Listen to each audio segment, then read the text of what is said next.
soc en Josep Maria Puche i aquí a l'ICAC treballo en temes de documentació gràfica i en temes d'estudi i anàlisis d'arquitectures de tot tipus, bàsicament romanes, però no exclusivament. Quina és la dona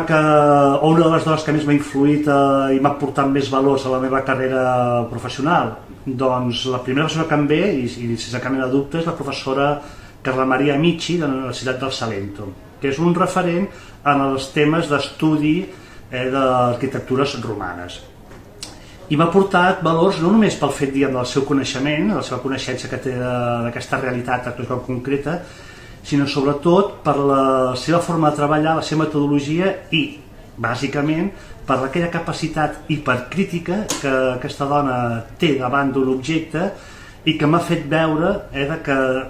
davant d'una realitat arqueològica haig de tindre els ulls oberts, haig d'analitzar-ho tot i sobretot no puc donar res per descomptat.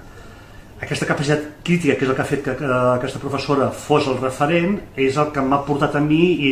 que crec que m'ha aconseguit que la meva feina sigui com a mínim prou decent i útil.